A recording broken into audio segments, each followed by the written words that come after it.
Dans les épisodes précédents, il s'est passé plein de trucs et de machins. Regardez un petit peu tout ce qui s'est passé. Oh là là, c'est magnifique tout ça. Et maintenant la suite du projet, les Dames de Fer. Les Dames de Fer reprennent en première, les autres sont dans le rétro. Les Dames de Fer, tout autour de la terre, elles font rugir la Peugeot 205, 205, qu'il faut réparer. Louise, Margot et leur mécano. Je suis pas mécano, moi. Les Dames de Fer, 205 de l'enfer.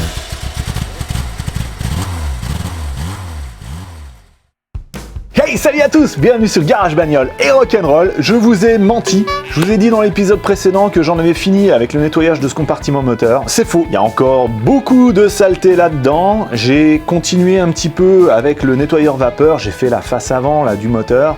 Mais le résultat est pas génial, hein. Ça nettoie effectivement, ça enlève la crasse. Et voilà, il reste toujours de la vieille huile en surface. Pareil sur la boîte de vitesse, on voit que c'est vraiment pas propre. Et comme le dit si bien Benjamin, Il faut que c'est propre. alors j'en ai marre de perdre mon temps là-dessus, je voudrais gagner en efficacité, du coup je vais utiliser... C'est le copain de nettoyant propre. Voilà, j'aère, hein, histoire de pas trop m'intoxiquer.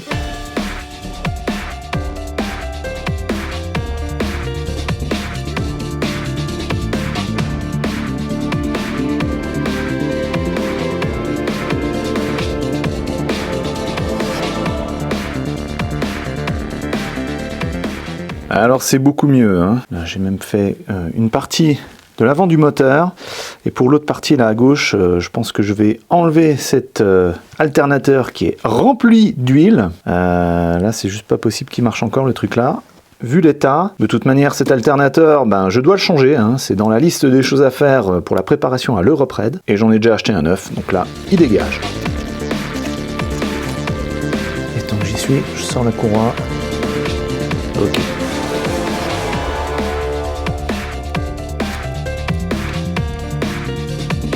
Ah, il y a tout qui tourne, donc il faut bloquer derrière.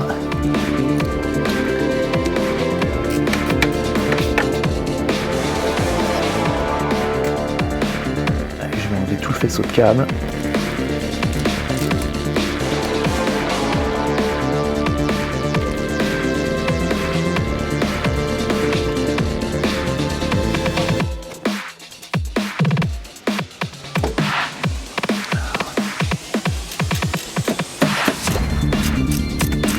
Faut que je fasse attention à ce qu'il ne tombe pas par terre.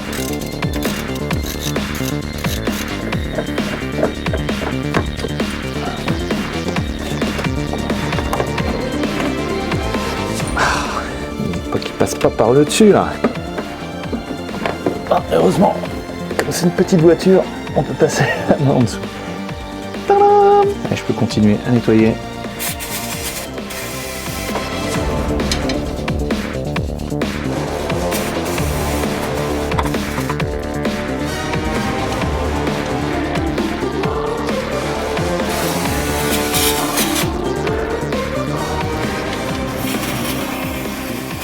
Ok, maintenant à l'endroit de l'alternateur, c'est plutôt propre, j'ai bien avancé. Avant de continuer, je voudrais vous montrer une paire de trucs que j'ai remarqué. Là, ici, est-ce que vous voyez ce que je vois? Là, le carter de la boîte de vitesse est fendu, la vis là, elle a été serrée trop fort en fait. Et il y a 2-3 rondelles dessus, donc ça a été bricolé, hein. En plus de ça, elle a une tête hexagonale, alors que sa voisine à côté ici, c'est du quoi? C'est une sorte d'étoile ou haleine, je sais pas trop, je vois pas trop bien. Bref, en tout cas, c'est pas de l'hexagonal. Et derrière le moteur, qu'est-ce qu'on peut apercevoir? Est-ce que vous voyez ces traces blanches qui sont là? Regardez. Tout ça, là. Bon, il y a de la saleté, bien évidemment, qui vient de l'extérieur de la route. Mais c'est aussi pas mal de traces de liquide de refroidissement. Ici au bas du bloc moteur on le voit bien, donc, il y a quelque chose qui a coulé. Donc là ici c'est un conduit de liquide de refroidissement, donc ici c'est normal d'en trouver, mais alors là et puis tout en bas là, donc il y a peut-être eu un souci avec ce moteur à un moment donné. Il ne devrait pas y avoir autant de traces blanches comme ça là. Bon, je nettoie encore ça et je vous retrouve. Et voilà le résultat. Donc là maintenant c'est tout propre, il n'y a plus de gras. La boîte de vitesse elle est nickel. Et derrière le moteur, j'ai enlevé les traces qu'il y avait là, toutes ces traces blanches de calcaire. Enfin, il reste encore un peu là-dedans, mais c'est pas grave. Non, je vais pouvoir avancer. Et cette opération nettoyage m'aura coûté 4 bouteilles de nettoyant frein et un cancer du poumon. Ouais, il faut ce qu'il faut. Allez, je vais terminer de vidanger ce circuit de refroidissement. La pompe à eau, elle est là, juste ici. Je vais faire un petit peu de place en enlevant ce qui reste là. Donc, le galet tendeur. Et il y a pas mal de joints silicone dessus là, vous voyez. Donc ça se trouve, cette pompe elle est encore très bien, mais je vais quand même la changer. J'ai une nouvelle pompe ici. Ça permet de voir qu'en fait c'est tout simple, c'est tenu par 2 vis. Voilà, et puis ça fait tourner ce petit moulin là qui fait circuler l'eau. Enfin, le liquide de refroidissement, et c'est du 10 tout simplement. Donc la partie facile ça va être de dévisser ces vis là, et la partie difficile sera de décoller la pompe. Donc l'autre vis je vois rien. Ah c'est une grosse, c'est une longue tige hexagonale qui dépasse. Je vais essayer de vous montrer mieux que ça. Voilà, donc là vous la voyez par en dessous, voilà cette fameuse tige, bizarrement c'est du 12.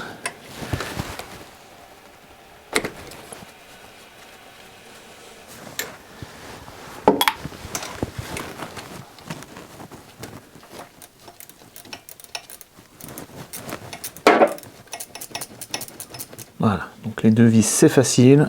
Maintenant arrive le moment difficile. Bon, je vais prendre un outil en nylon comme ça, essayer de ne pas tout péter là-dedans, mais ce sera peut-être pas suffisant.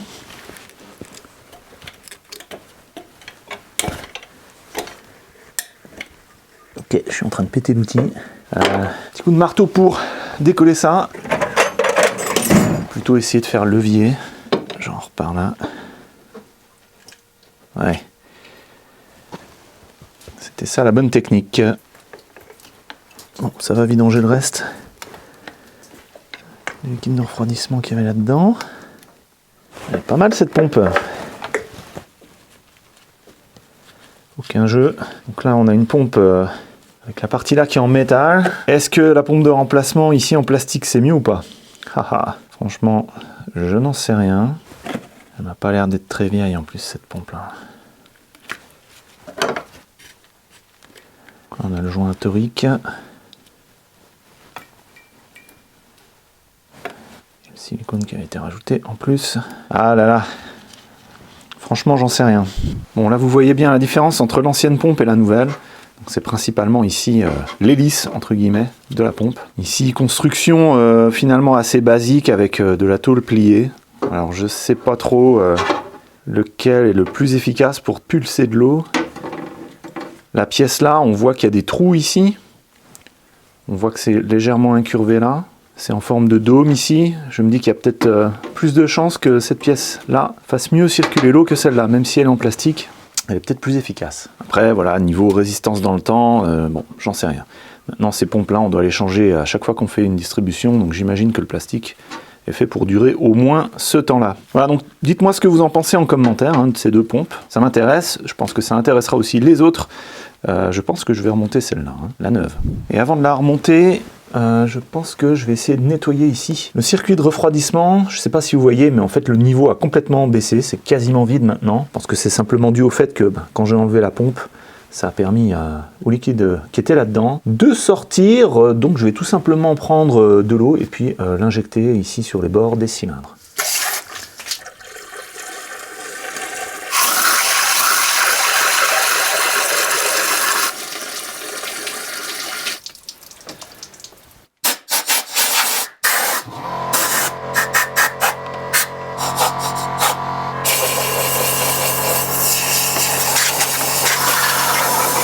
Alors nettoyage du plan de joint, le vieux silicone il dégage, et c'est du bon qu'ils avaient mis.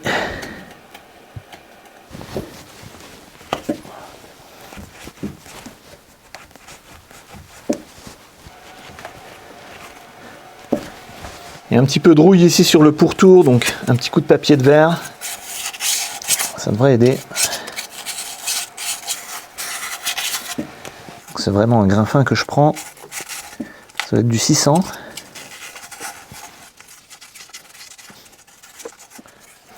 Voilà, pas insister non plus de trop. Et encore des traces d'huile là autour, ça n'en finit pas. Nettoyant frein.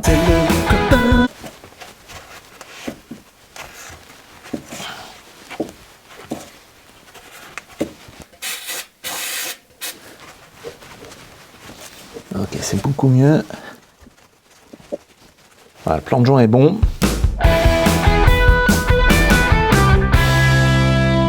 Je vais refaire pareil, remettre du silicone autour de la pompe. Si le silicone veut bien sortir. Donc je fais un petit trait déjà ici. Ok. Le jointerique. Je vais essayer de ne pas l'enrouler autour. Hop.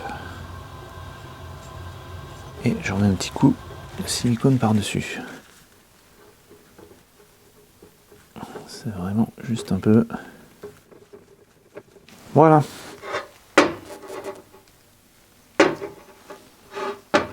Et allez, mise en place de la pompe à eau.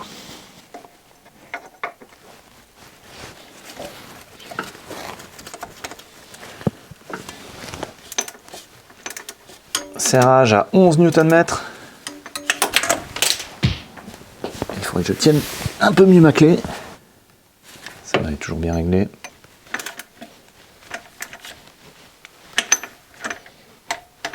Voilà.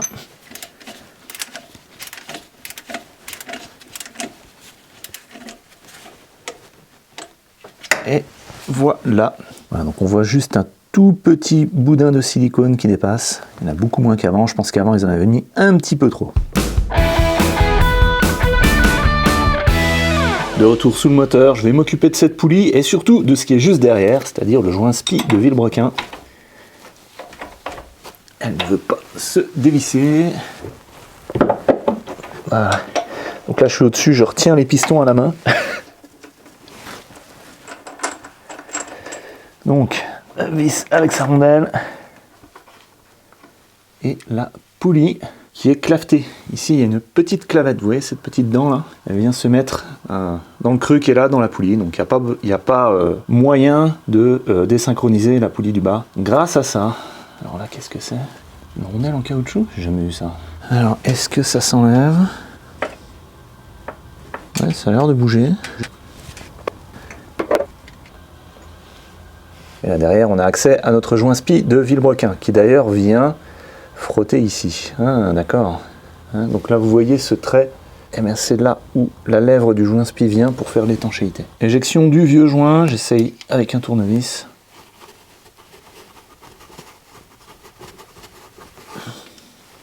Et comme d'hab, ça ne vient pas. Est-ce que vous voyez mon tournevis qui se tord? Donc, il me faut un plus grand bras de levier. Alors, j'essaye avec mon crochet là. Oui. Ah bah pour une fois qu'il marche celui-là. Et donc là, on a une belle vue sur la chaîne qui fait tourner la pompe à huile qui est en dessous, juste derrière là. Ce vieux joint spi, comme beaucoup d'autres choses sur cette voiture, il est vraiment ultra vieux, tout dur. Là, ça faisait plus vraiment joint, je pense. Hein. Donc il y a des chances qu'il a l'âge de la voiture, 30 ans. Voici le nouveau que j'ai commandé. J'espère que c'est le bon. Alors, il est plus fin, mais au niveau des diamètres, ça a l'air de correspondre. Vous avez les mesures ici. Alors, je vais bien nettoyer la pièce là. Nettoyer en frein.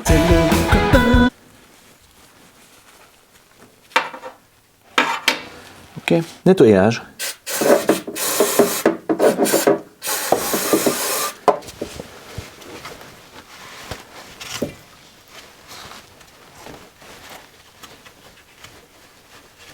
Ok. Oh. Pour mettre en place le joint spi, j'ai un beau coffret qui se révèle finalement être assez pratique. Alors, je vais prendre ça. Toc. Et avant de le mettre en place, je vais le graisser avec de la graisse silicone. Je fais aussi bien la lèvre intérieure que le tour. Toc. Il va falloir que je fasse attention à pas l'envoyer trop au fond. Sinon, il va toucher la chaîne.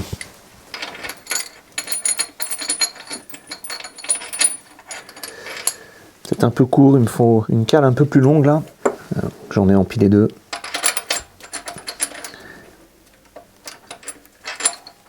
Et c'est encore pas assez. Allez, comme ça devrait le faire. Ok, alors c'est ici qu'il faut regarder là, le trait noir, le long. Et comme d'habitude, je me gourre toujours, c'est pas du 21, c'est du 22.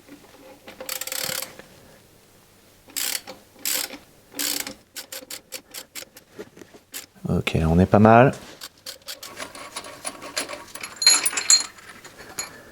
Voilà. Donc juste après le chanfrein, on a le joint, on est bien. Je remets en place la rondelle là. Ce trait là qui brille, eh ben, c'est l'endroit où il y a la lèvre qui frottait et ça a un petit peu usiné. Bon, il n'y a pas de creux, hein, on sent rien, mais ça a un peu usé la surface. Quand il y a de la limaille qui se prend dans le joint spi, là ce qu'on obtient. Voilà. Et maintenant pour terminer, bah ouais, le temps passe, hein, il passe plus vite pour vous que pour moi. J'aimerais nettoyer le plan de joint en dessous, le plan du carter d'huile là. Il reste encore plein de vieux joints et puis il y a plein de vieille huile qui coule. Je vais aussi nettoyer la crépine de la pompe à huile. Alors j'enlève le plus gros avec mon grattoir nylon, comme ça pendouille. Et ensuite je vais utiliser mes nouvelles brosses. Donc j'ai enfin trouvé une brosse avec vraiment du poil souple. Donc j'aimerais bien voir un peu ce que ça fait sur le plan de joint.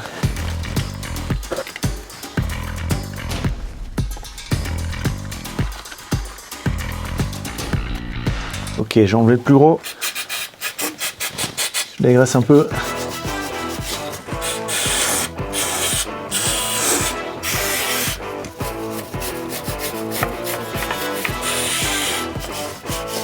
Alors là derrière ça va être dur, hein.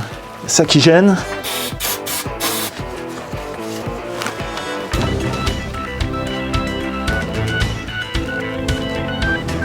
Allez, j'ai monté la brosse sur la visseuse.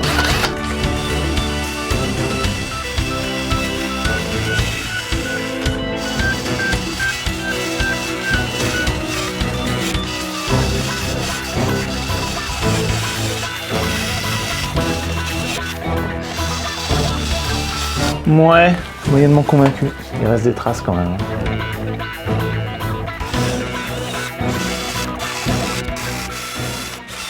Ouais, bof, hein. Si j'y vais tout simplement avec une lame de rasoir en plastique, là, finalement, ça marche mieux. Ouais, lame de rasoir en plastique, c'est mieux. Donc l'avantage que ce soit en plastique, ben, c'est que ça n'attaque pas le métal, hein. Allez, je fais tout le tour et je vous retrouve. Voilà le résultat que j'ai obtenu. Je trouve que c'est pas mal. Et la bonne méthode, ça a été d'utiliser donc la lame à rasoir pour faire le plus gros et j'ai terminé avec la brosse. Alors il y a juste là-bas, là derrière, ça a été difficile pour moi de faire aussi propre qu'ailleurs parce que il y a l'os à chien là qui gêne. Donc ça c'est le support moteur anti-basculement. Alors je sais pas s'il est encore en bon état ou s'il faut le changer. En tout cas s'il faut le changer, il faut sortir le cardan parce qu'il passe dedans.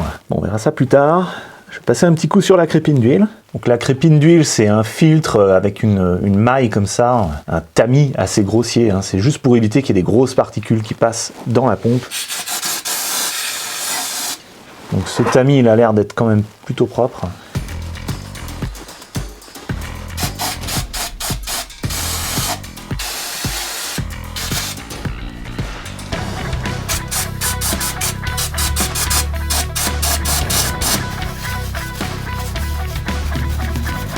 Voilà, donc je fais la vaisselle. Et allez, c'est bon pour le service.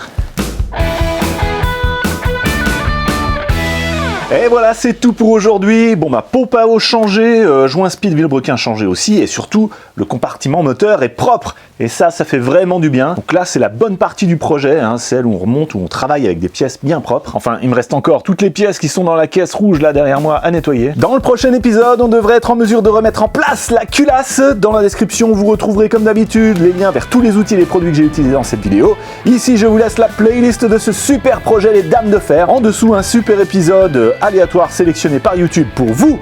Moi, c'est François. Je vous dis à la prochaine sur Garage, Bagnole et Rock'n'Roll. Le nettoyant